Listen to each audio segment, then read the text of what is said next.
2020년 4월 18일 토요일, 한국과 베트남의 관계에 대해서 다시 한번 조명해보고 싶은 이밤, 꿈과 희망을 찾아 베트남에 온 평범한 두 남자의 특별한 이야기, 굿모닝 비엔남 73번째 방송 시작하겠습니다.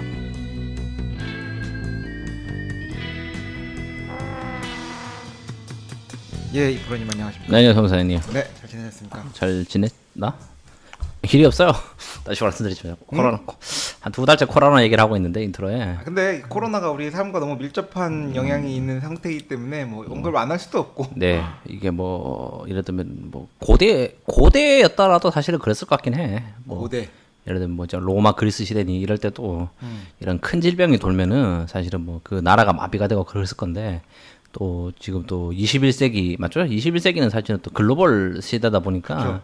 이게 한 국가에서 터진 질병이 아니고 전 세계적으로 이게 불어닥치는 그거다 보니 더 영향이 좀 크지 않나. 예전 같았으면 그냥 중국 그 우한에서 끝났을 질병인데. 그렇죠. 지금 뭐 이런저런 뭐 이제 글로벌 경제, 뭐 글로벌라이제이션의 영향으로 인해서 이제 전 세계적으로 영향을 좀 타격을 받고 해서 뭐 어쩔 수 없어요. 인트로에 사실은 이거 뭐 언제까지 될지는 모르겠지만. 예를 들어서 베트남 달랏에 터졌다. 그래도 크게 안 퍼졌을 거예요. 그렇겠죠 아마? 그런 것 같아. 특히 중국에서 터졌다 보니까 더 큰 영향이 있었고. 우한이라는 도시가 또 굉장히 또 물류의 중심이라고 그렇죠.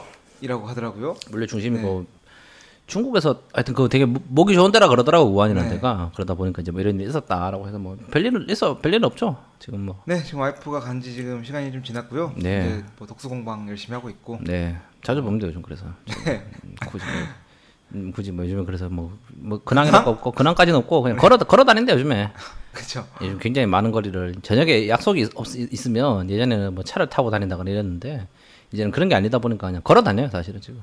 저도 뭐 회사가 바로 저 앞에 있다 보니까 뭐 걸을 일도 별로 없고 그냥 집 안에 가만히 있고 뭐 그렇습니다. 이틀 전에 그 이제 술 한잔 먹으러 간다고 네. 3일쯤 됐죠. 거기 한 8km 정도 걸어가지고 제가 저녁에 술을 먹고 집에 들어왔고요. 야, 어제도 한 4km, 5km 정도 네. 1시간 반 정도 그냥 걸어가가지고 이제 대중교통이 없다 보니까 뭐 자의반 타의반으로 해서 이게 좀 살이나 좀 빼야겠다 해서 지금 저녁에 많이 걷고 있죠. 그래서 지금 근데 이게 나름 저는 좀 좋은 것 같아요. 뭐가요? 요 상황이 뭐 다른 사람들은 빨리 여기 끝나야 된다 하는데 직접 저의 그런 경제 활동에 큰 영향을 미치진 않기 때문에 그냥 이렇게 뭐 한적하게 도로에 차도 별로 없고 조용하고 한국에 연락도 잘 안 오고. 미친 소리죠 이거 그냥. 자, 이게 월급쟁이랑 그게 차이 아니겠습니까? 또. 이제. 그러니까 이게 저도 원래 집 안에만 있으면 이게 못 버티는 사람인데 네. 나가야 되는 사람인데 네. 뭐 가게가 영업을 하고 다 돌아다닐 수 있는 상태면은 집안 혼자 있기 힘들었을 것 같아. 그렇죠. 근데 지금 어차피 갈 데가 없으니까 그렇죠. 가만히 앉아서 드라마 보고 좋습니다. 자각책 좀 읽고 좋습니다. 뭐 이것저것 그냥 그 사업 구상도 하고 좋은 것 같아요. 확실한 건 넷플릭스가 인류의 미래다. 그렇죠. 맞습니다. 언론 미디어와 이제 엔터테인먼트가 인류의 미래라는 걸 다시 한번 확인하게 됐습니다. 나갈 데가 있는데 못 나가면 굉장히 서운한데 그렇죠. 지금 핑계가 좋잖아. 코로나인데 뭐 집에 쉬지. 뭐 코로나 아니었던데 뭐 나갈 때 있어요 사실. 뭐 그러면 마사지도 한번 받으러 가고 그러니까 뭐 식당도 다니면서 친구들 만나서 먹고 사우나도 가고 할 텐데. 그렇죠. 사우나 못까지 오래된 게 좀 아유. 가슴이 아프네요. 그래서 그러니까 날씨가 추울 때 가야 되는데 날씨가 벌써 더워져 버려가지고 이제 사우나가 큰 의미가 없을 것 같은데. 날이 춥고 덥고 하는데 오늘은 좀 덥더라고 날씨가 보니까.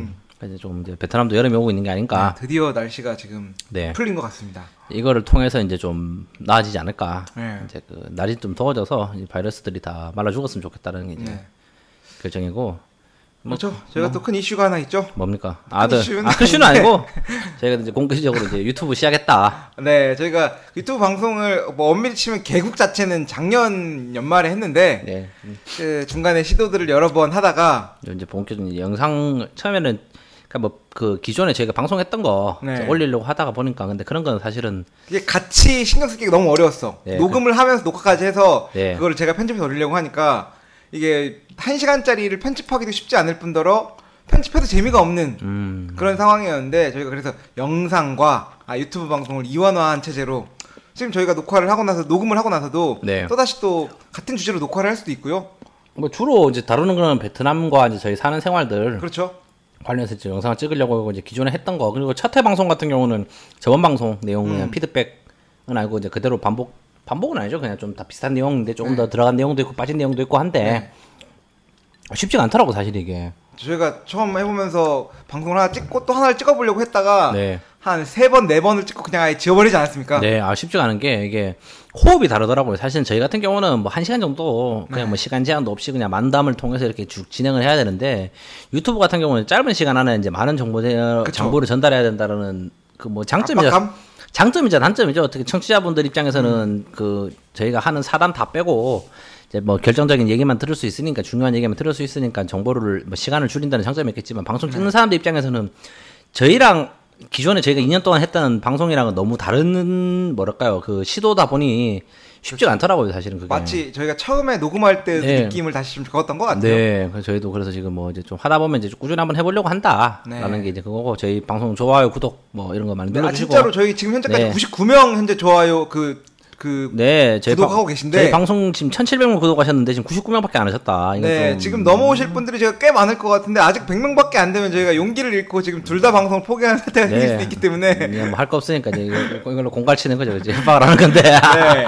진짜로 유튜브 들어오셔가지고 이제 구독해주시고 좋아요 댓글 영상 짧으니까 끝까지 봐주셔야 됩니다. 중간에 보다가 말면은 이게 유튜브 알고리즘상 걸려간다 그러더라고. 네. 앞에 3분 정도 보고 막 2분 정도 보고 끄시면은 안 된다라고 하니까. 내가 생각할 때는 기존에 들어하셨던 분들은 어차피 이거 팟캐스트로 듣는 거랑 똑같은 거잖아. 네. 유튜브는 또 이 홈 버튼으로 해서 백그라운드 지상이 안 되잖아. 그렇죠. 그랬는데 저희가 지금부터는 이제 영상을 보실 수 있는 전혀 이제 다른 주제, 다른 차원의 방송을 진행할 예정이기 때문에 꼭 참고하셔가지고 그 중간에 끄시면 안 됩니다. 이거 지금 알고리즘에서 좋은 영상이 안 된다 그러더라고. 그래서 들어보니까 40% 이상 영상을 봐주셔야지 뭐 좋다 뭐 이런 얘기 있어가지고 하여튼 저도 먹고 살아야 된다 아닙니까 지금 그래서 유튜브를 통해서 뭐 베트남 저희 기존에 방송으로 하던 거 말고도 이제 뭐 어디 좀 놀러도 가고 그렇죠. 주변 이제 브이로그도 좀 하고 뭐 이런 저런 것들을 좀 해보려고 하니까요. 참고하셔가지고 꼭 좋아요, 구독, 댓글. 그래서 대단한 것 같아요. 제가 느끼기에 진짜로 그 방송국 편집하시는 분들이랑 PD가 대단하다.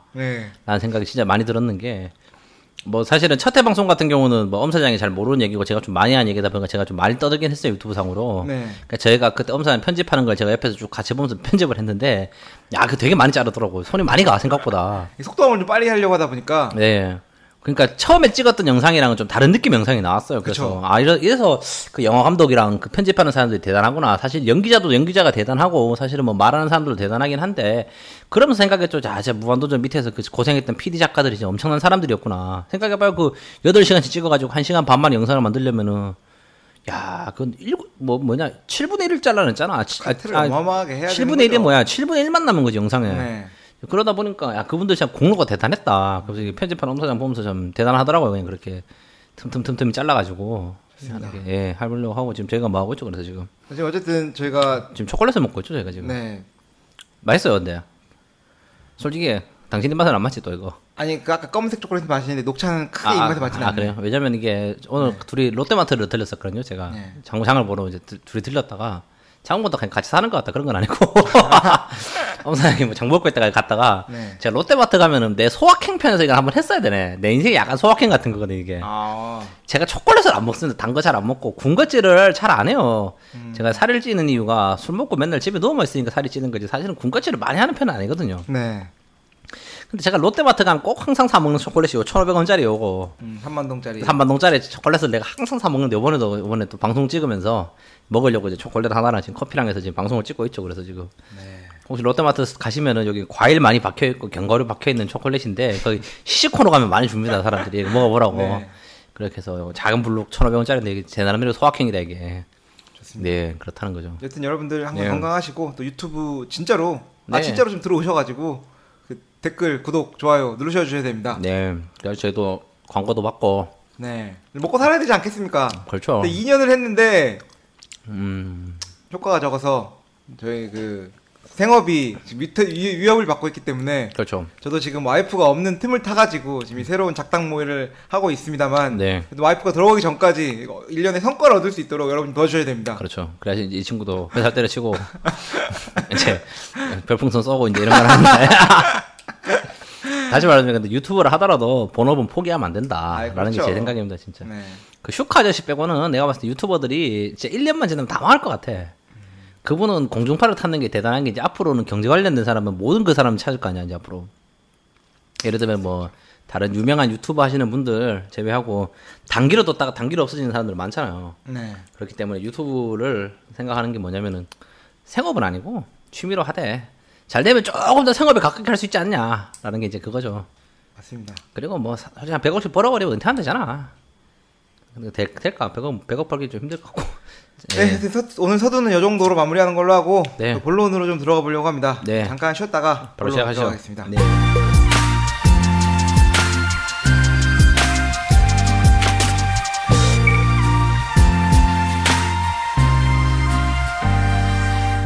네, 저희가 오늘 얘기할 주제가 어떤 거죠? 그 댓글을 달아주셨더라고. 제가 댓글 잘 안 보거든요 요즘에. 네. 그 악플 이후로. 악플 사건 이후로. 다시 말씀드리지만 저에 대한 정당한 비판은 제가 이해를 합니다. 네. 뭐 정치적 견해를 제가 표방하진 않았고 제가 제 정치적 견해에 대해서 얘기를 한 적이 없는데 엄사장 잘 모르겠지만 제가 찍은 대통령이 된 적이 한 명도 없거든요 지금까지. 저는 약간 좌우가 중요한 게 아니고 저는 약간 그 제가 말했어요. 그 저는 약간 철인 정치를 믿는 사람이라고. 네. 약간 그 있지 않습니까? 예수님 같은 약간 이런 분이 통치를 해야 된다. 저는 민주정을 좀 사실 믿지 않는 편이에요. 개인적인 생각으로는. 그렇기 때문에 저는 약간 첫 번째로 제가 생각했을 때 그 정치인을 다루는 거는 우리 집 앞에 고속도로 뚫어주고 공원 져주는 게 최고야. 집값이 오르게 하는 게 사실 내 돈 벌게 해주는 정치인이 최고고. 네. 두 번째가 뭐냐면은 지금 좀 바뀌었는데 약간 좀 그런 거 많이 따져요. 약간 도덕적 흠결과 약간 그런 것들에 대해서 제가 좀 엄격하진 않은데 저는 약간 좀 궁시렁대는 게 많아가지고 반동문자 기질이 있어가지고 다시 말씀드리지만 제가 대통령 찍은 사람은 한 번도 대통령 된 적이 없습니다. 지금까지. 저는 그래요. 네. 그런 상황이란데 그래서 뭐 그런 뭐 제가 좀 그 일전 방송에서 약간 좀 뭐 제 생각을 했다가 뭐 다른 의견 말씀하시고 이런 분도 계셨는데 뭐 그런 분들 같은 경우는 괜찮습니다. 그분도 민주주의 사회국가고 방송 입장에서 뭐 제가 좀 뭐 제가 다른 의견에 대해서는 말씀드릴 수도 있고 제가 잘못된 건 정정할 수가 있는데 그 지운 악플 있잖아요 그 사람. 네. 그 일베 얘기했다죠 나한테. 아 그건 아닌 것 같다 개인적으로. 저는 일베는 되게 싫어하거든요. 일베는 되게 싫어해 그 나쁜 새끼들은. 네. 그러니까 이게 말씀드릴 이유가 뭐냐면 이게 또 제가 그 저희가 댓글을 오랜만에 봤죠. 그래서 그 댓글을 보고 영감을 얻어가지고 방송을 준비한 거고 저도 계속 예전부터 생각을 한 주제였어요 이거에 대해서는. 저도 요즘 네. 생각한 게 요즘 분위기가 좀 사뭇 바뀐 거잖아요. 그렇죠. 이 박항서 열풍 이후로 네. 지금 뭔가 싹 식은 느낌이 여러분 다 아실 거예요. 베트남 관련된 뉴스 기사가 떴다 하면은 네. 댓글로 달리는 내용들이 장난이 아닙니다. 그렇죠. 네. 그래서 이런 부분을 고려해가지고 저희가 지금 고민하던 부분이었는데 마침 또 우리 그 로이랜드님께서 남겨주셨습니다. 요즘 유튜브에서는 베트남 현지에서 반한 감정이 많다고 이야기되고 있네요. 베트남 총리가 일본과 협력 관계를 요청하고 갑작스런 항공 단절, SNS 상에서의 태극기와 바이러스 합성 사진 공유 다수, 삼성 제품 불매 현상 발생 등등 베트남인들의 본 모습이 드러났다고 이야기하고 있는데 정말 베트남인 대부분이 혐한 감정을 보이고 있는지 얼마나 되는지 왜 그런 모습을 보이고 있는지 궁금하네요.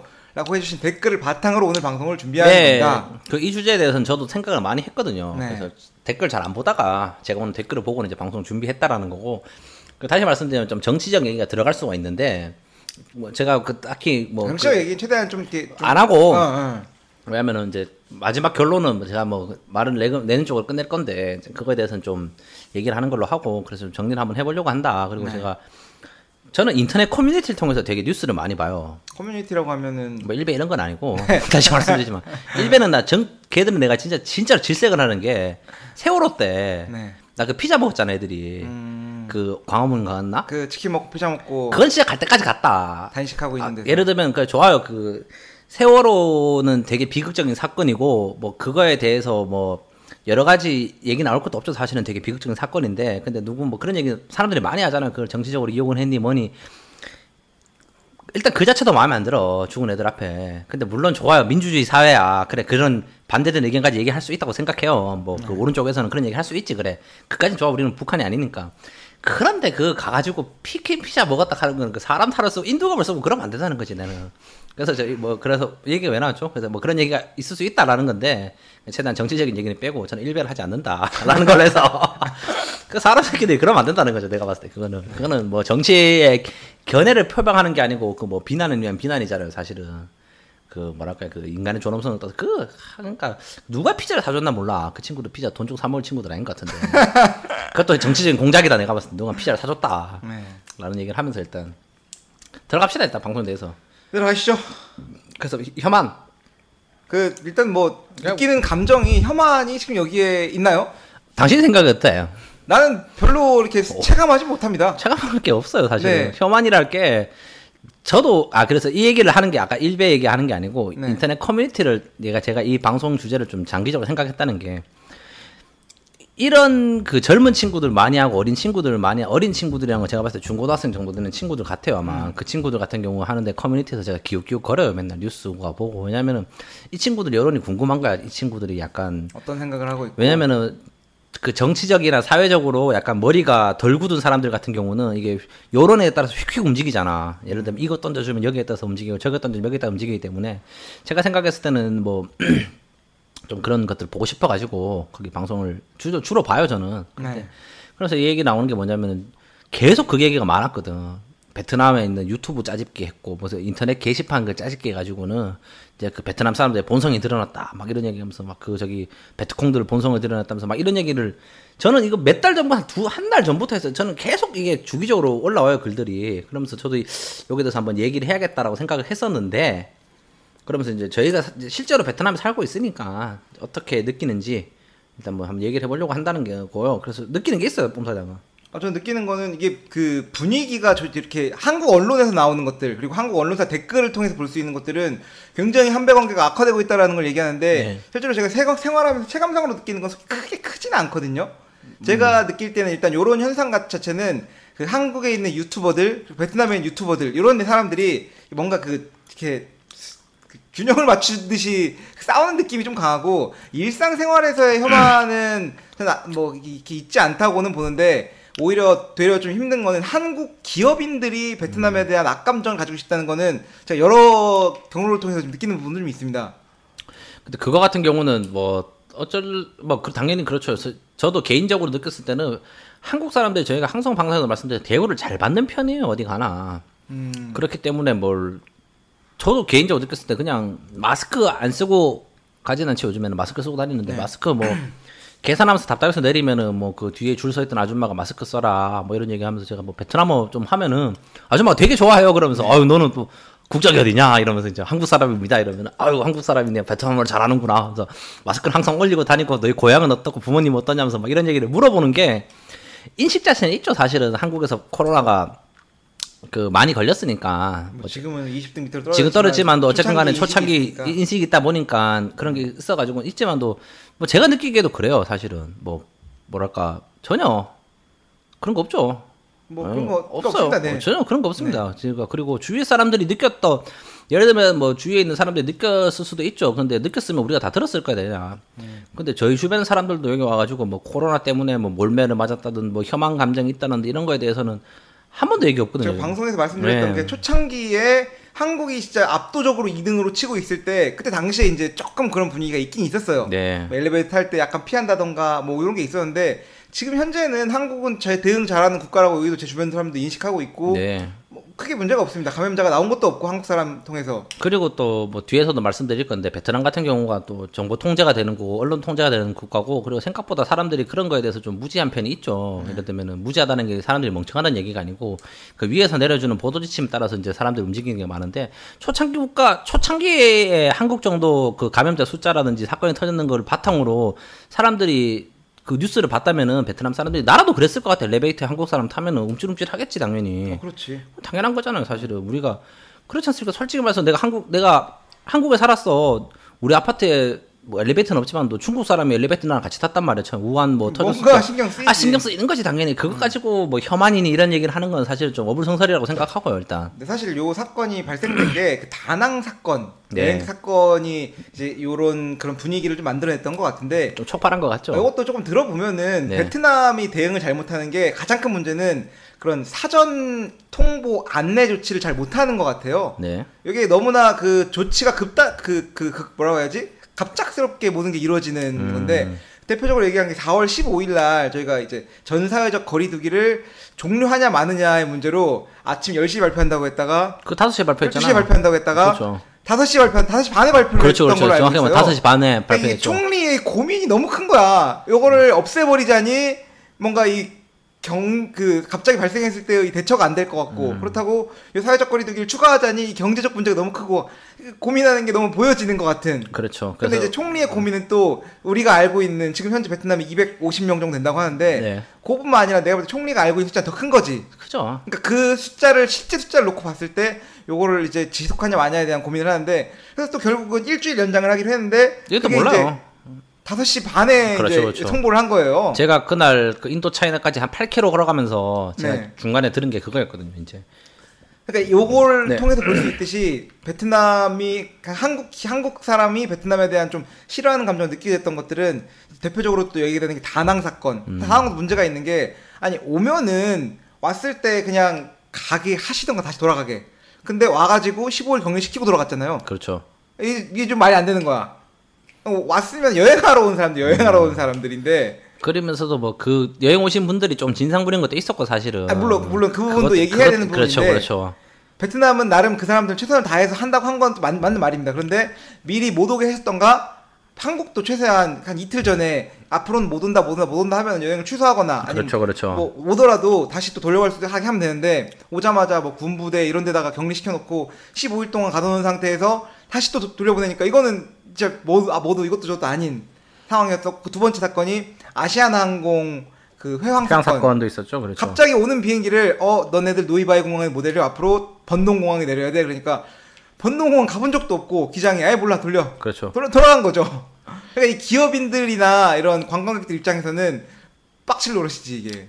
근데 뭐 뒤에서도 말씀드릴 건데 그게 공산주의 국가고 아직까지 사실은 네. 그 정책적인 그게 있을 거고 그리고 이게 베트남 편을 제가 좀 들자면 한국이 그런 시스템이 너무 선진국이에요 사실은. 그거는 맞는 얘기야 내가 봤을 때. 자꾸 좀 뭐 그런 얘기 하죠. 갑자기 통보를 미리 안 했냐 어떻게 했냐.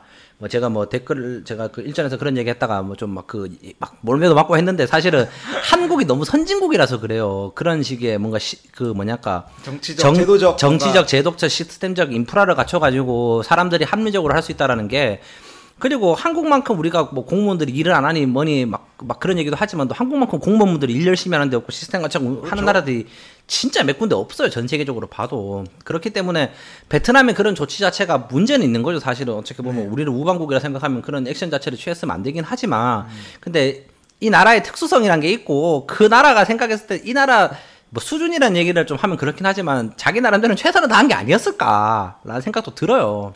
그건 또 맞는 말이에요. 제가 생각했을 때. 그러니까 그 뭐 한국 관광객들이 와가지고 뭐 제가 뭐 한국 사람 그거니까 길게는 안 하겠지만 얘기하시는 것도 한국이었으면 이런 대우를 못 받겠다라고 하는 거라고 생각하는 건데 근데 바꿔 말하면 베트남 입장에서는 그런 거고 사실은 한국 제외하고 많은 국가들이 대부분 다 그렇지 하지 않을까라는 생각 들어요. 뭐 지금 미국만 해도 지금 통제가 안 돼가지고 뭐 그렇지 않습니까? 지금 그 지금 우왕좌왕 하는데 그렇기 때문에 뭐 한국이 좀 이거는 뭐 상대적으로 이제 훌륭하게 뭐랄까 대처를 잘했다. 네, 이런 부분이 또 한국 사람들이 신경 쓰는 게 한국 사람들이 열폭하는 좀 빡치게 하는 부분이 약 두 가지가 있다 그래요. 뭐요? 첫 번째는 이제 우리보다 못한 나라인 것 같은데 맞아. 우리한테 함부로 대하는 것 같을 때 건방지게 군다는 느낌 드는 거지. 주제에 주제로, 나오는 거지. 그렇죠. 두 번째가 일본이랑 한국이랑 비교했을 때 한국을 더 못나게 대할 때. 근데 요번에 코로나 사태 때문에 일본은 막지 않았는데 한국은 막았던 거 아시잖아요. 그렇죠. 뭐 그것도 이제 그럴 수밖에 없었던 게 일본은 월드컵이 아니고 올림픽을 앞두고 있어서 숫자를 감추고 있고 그렇죠. 뭐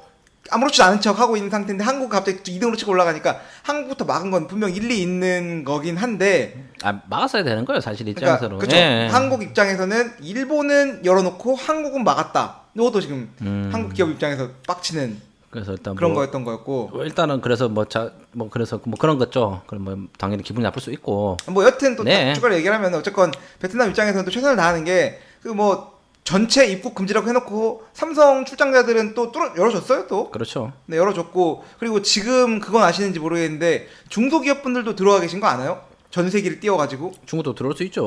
아니 중국 말고 어디? 한국 중소기업들. 중소기업들. 네, 전세기를 띄웠더라고요. 그래요? 네.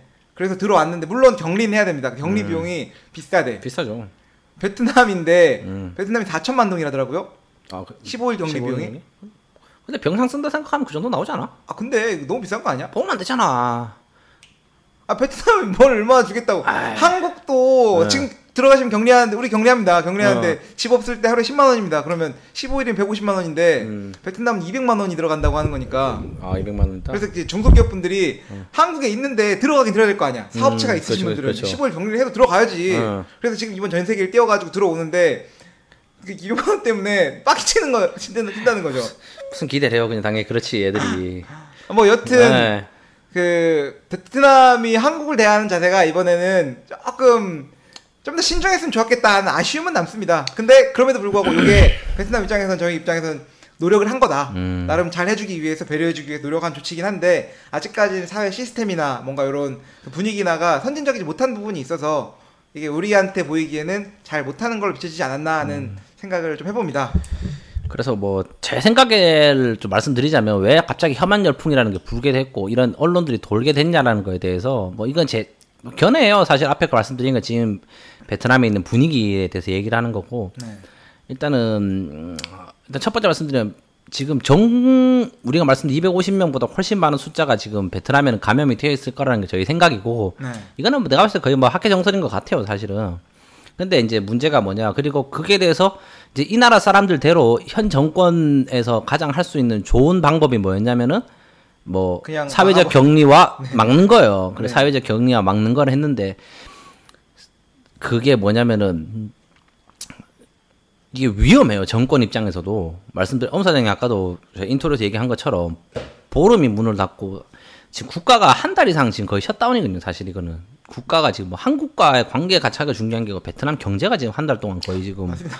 문을 닫는 건데 전 세계적인 입국이 금지되고 베트남은 진짜 이거 같은 경우는 사실은 정권 입장에서도 큰 결단을 내린 거거든요. 네. 그리고 뭐 지금 여기 일당 독재고 통제를 하고 뭐 이런 여러 가지 얘기가 많지만 항상 그런 뭐랄까요 일당 독재 국가들이 무너지는 이유가 뭐였냐면 중국이 정권을 유지하는 이유가 뭐냐면 배가 고프면 안 되거든 사람들이.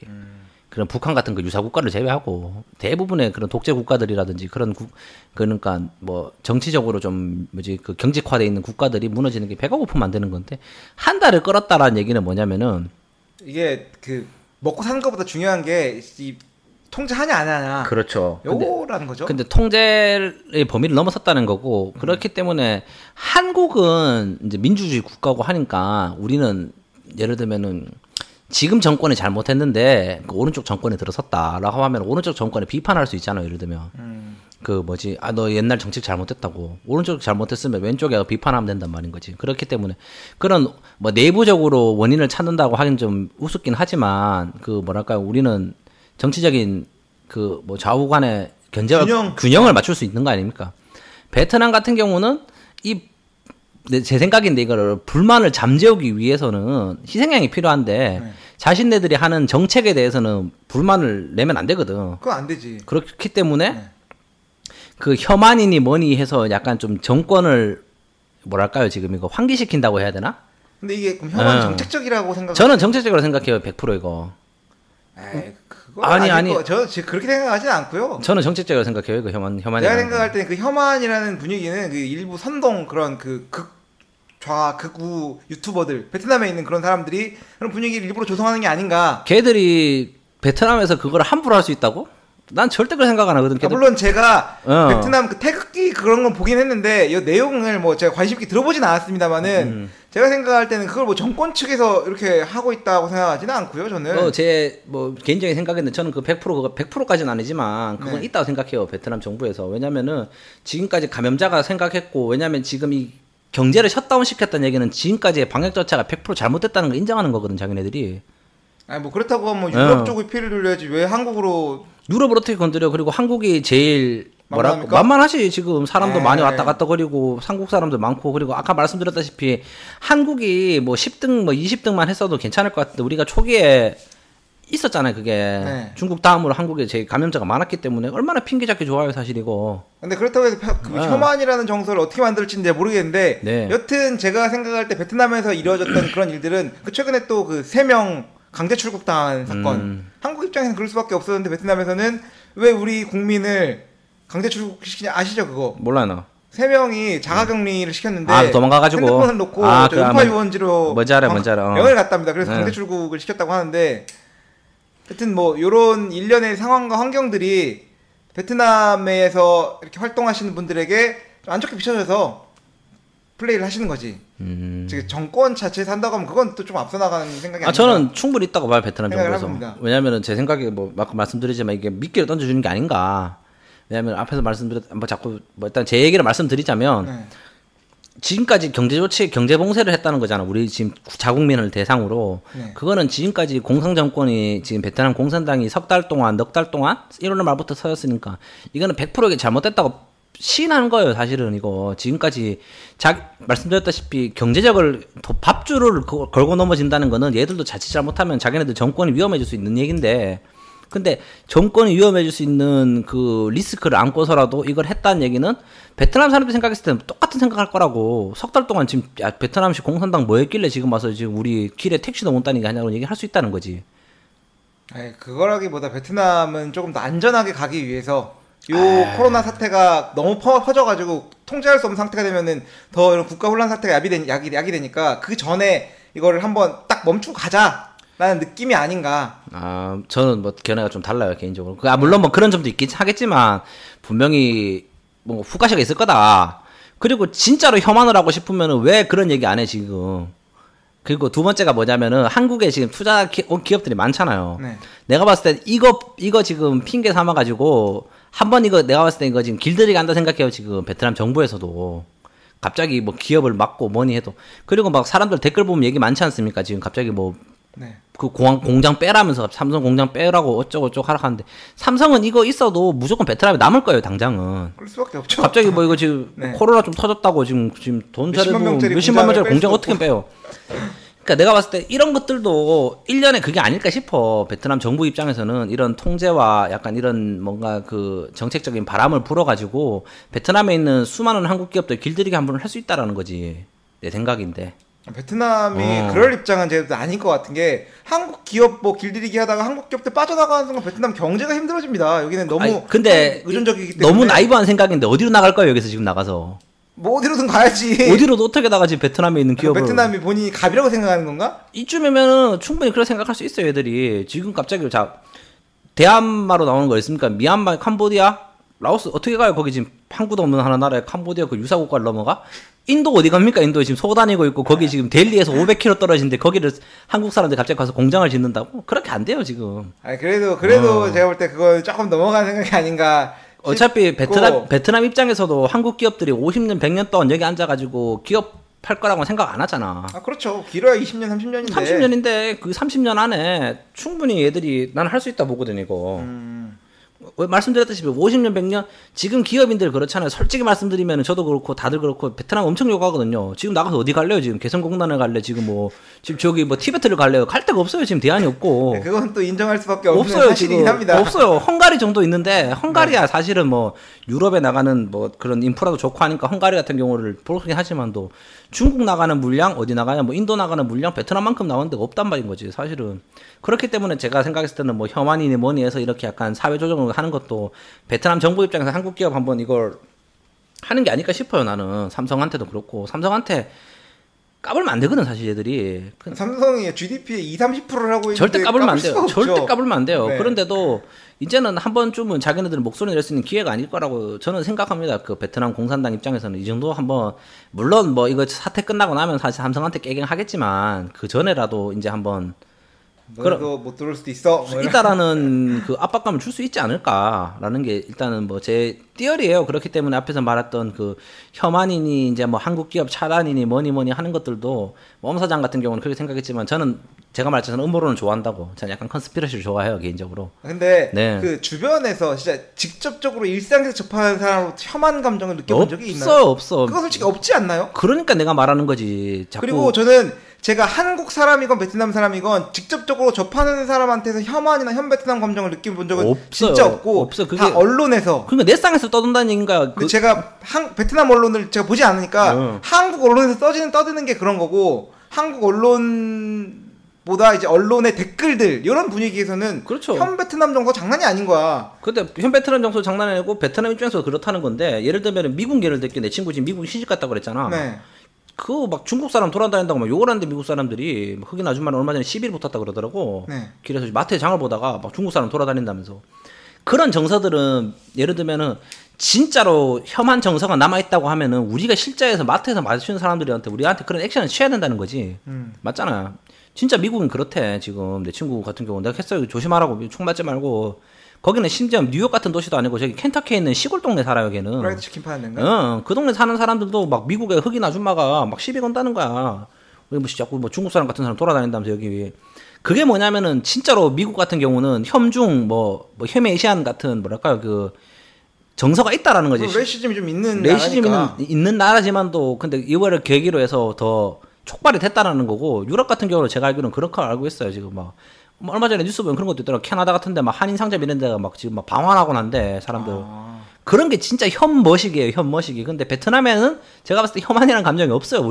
내가 볼 땐 이건 없어요. 없어. 근데 자꾸 혐한이니 뭔가 그 뭐랄까요 그런 것들은 언론과 인터넷상에만 존재해. 그거는 진짜 맞는 말입니다. 네. 그럼 첫 번째가 그 유튜버들 조회수 빨기 위해서 그런 걸 수도 있고 두 번째가 뭐냐면 내가 봤을 때 자꾸 정권 얘기를 안 하려고 하는데 베트남 정권 얘기를 안 하려고 하는데 그거 있지 않냐라는 거지. 그럼 베트남 정권이 사주를 해서 유튜버들한테 유튜버들도 유튜브를 시작하게 된 계기가 무언가의 소스를 보고 했을 거 아니야. 갑자기 뜬금없이 한국 태극기를 불태우진 않는 거고 걔들도.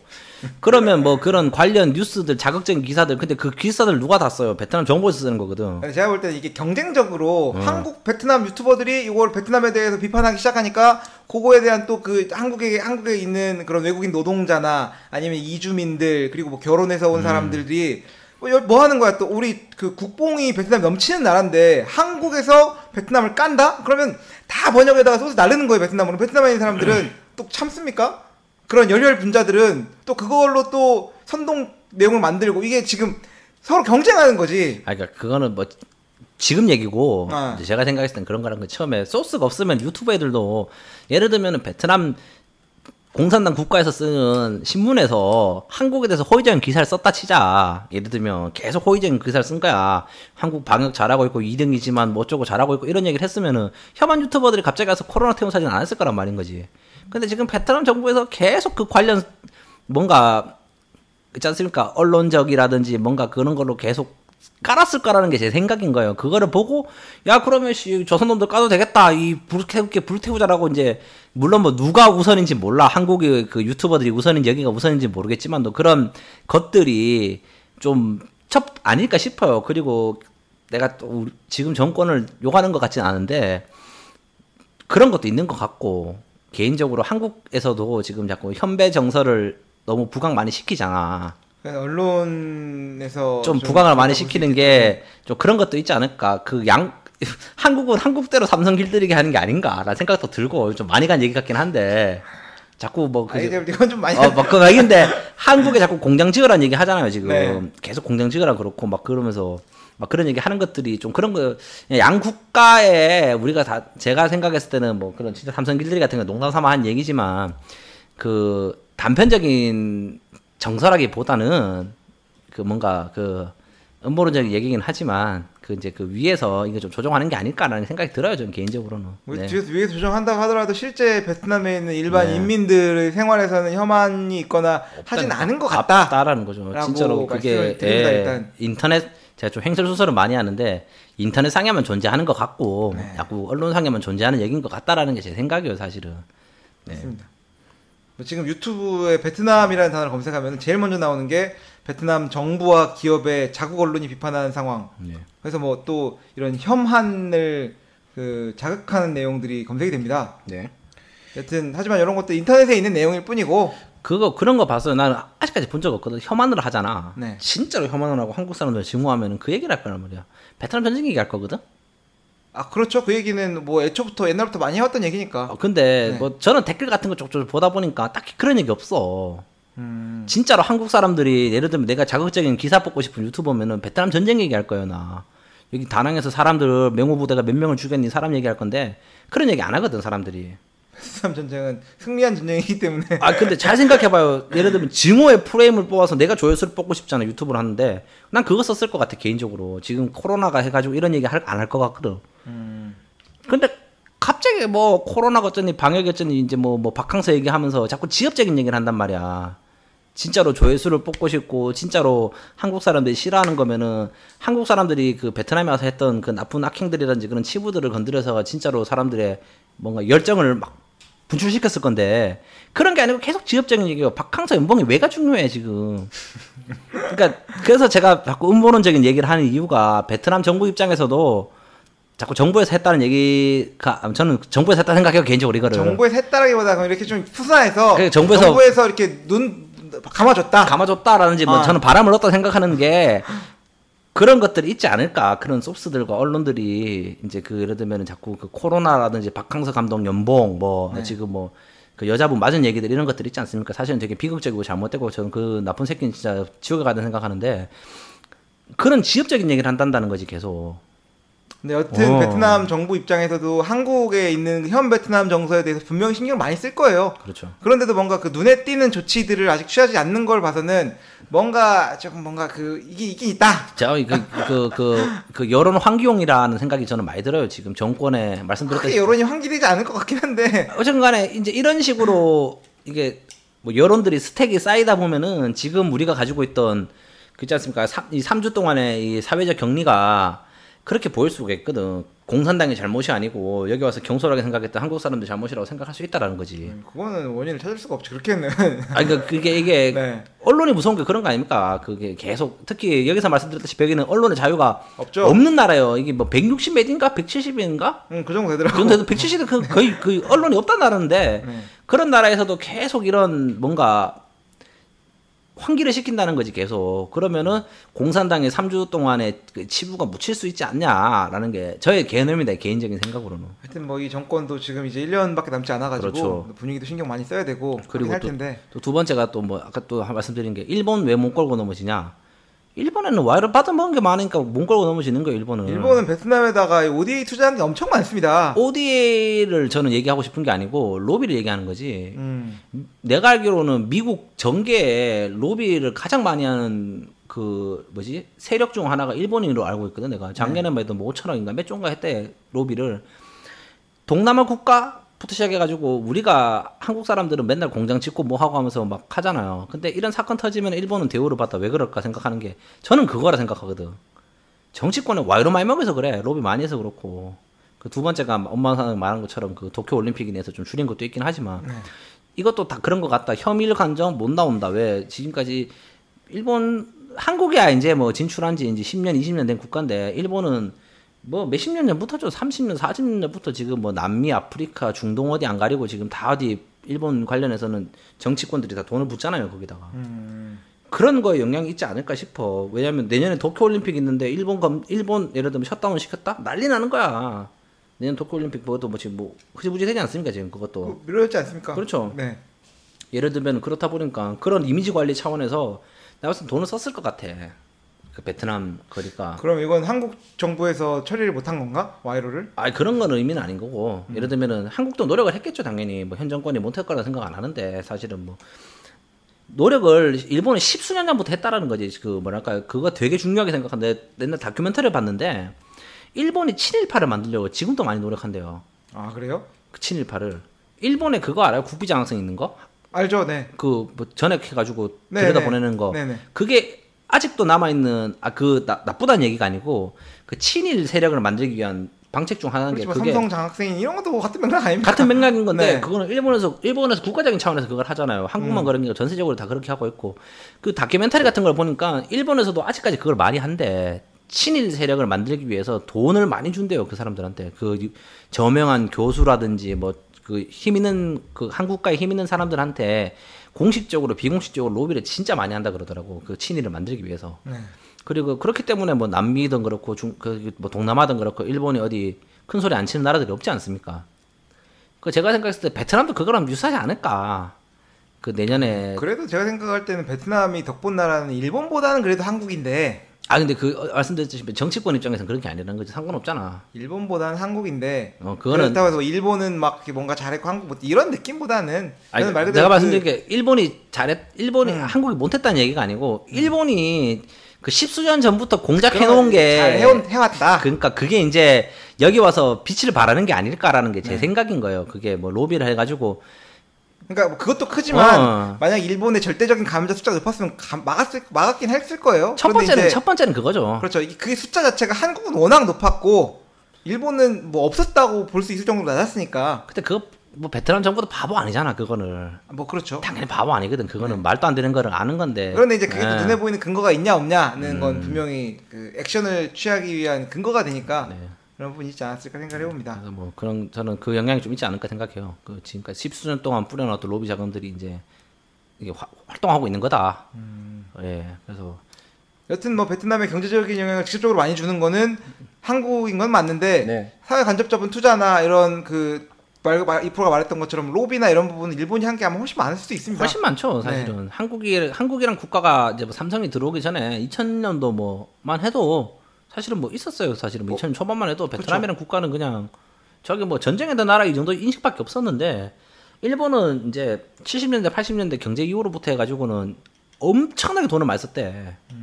뭐 아까 말씀드린 뭐 남미나 이제 그거를 지금 따라하는 게 중국이 아프리카 가서 그걸 따라하는 거고. 중국에 있는 수많은 그 아프리카에 있는 독재 정권한테 충분히 돈을 준다잖아 지금.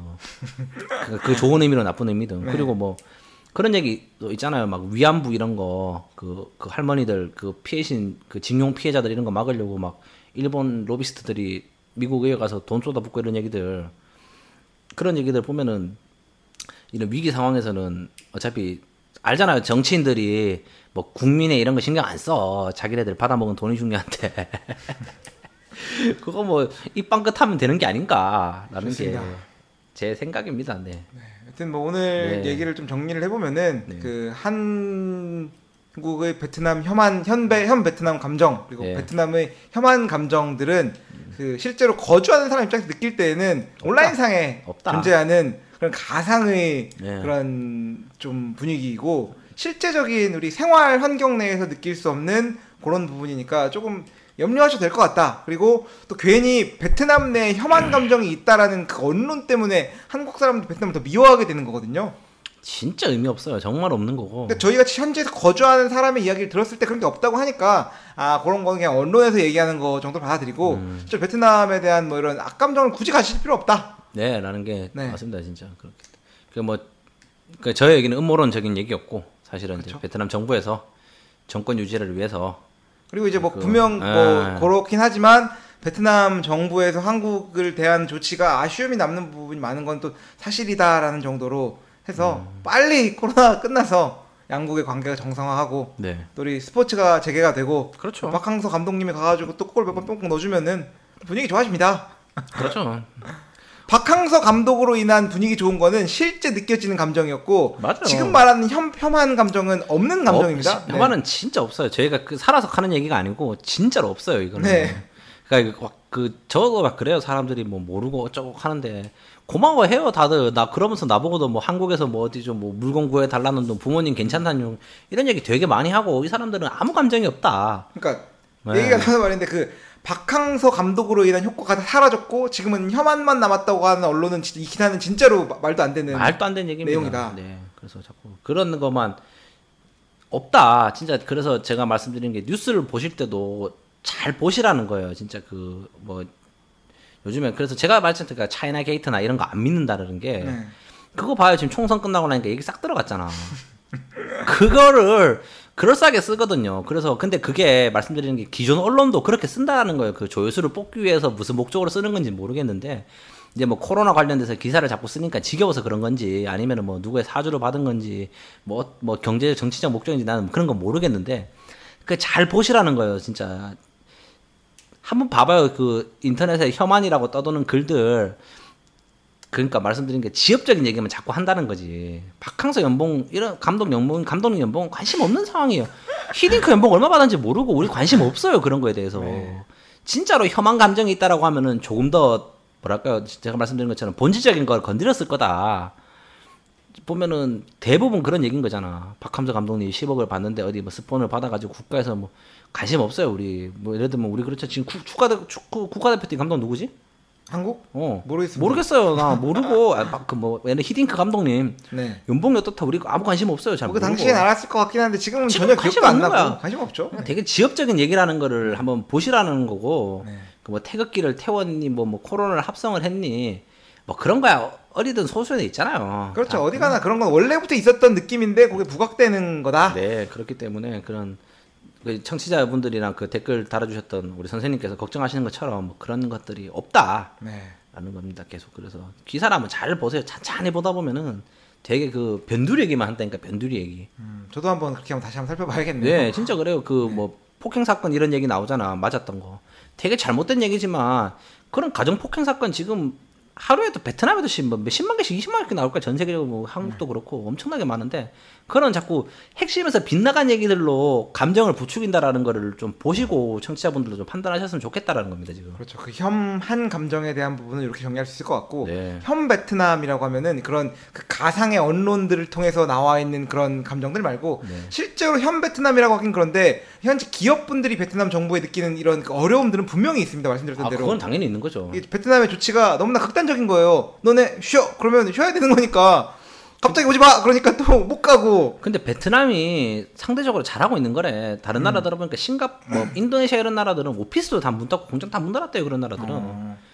근데 베트남에 우리가 생각했을 때는 이것도 지역적인 얘기까지는 아닌데 우리가 너무 많이 진출을 해 있고 여기 너무 많이 그쵸? 인볼브가 돼 있으니까 절대적인 숫자가 많으니까 그 소리가 많이 들리는 거예요, 사실은. 네. 나 인도네시아 얘기 들어보니까 그 이봉재 통해서 거기는 오피스도 다 셧다운이래요. 그냥 그런 거 부탄 이런 데서 아예 너 근무하지 말고 월급 반납하라고 그거 뭐 언론에 나오겠어요? 나오겠어요. 그런 거 아무 관심이 없는 건데. 물론 뭐 다시 말씀드리자면 베트남 정부의 그 조치가 뭐 좀 극단적일 수도 있지만 다시 말씀드리자면 우리가 공산국 국가이기 때문에 어쩔 수 없다라는 거지, 애들 입장에서도. 네.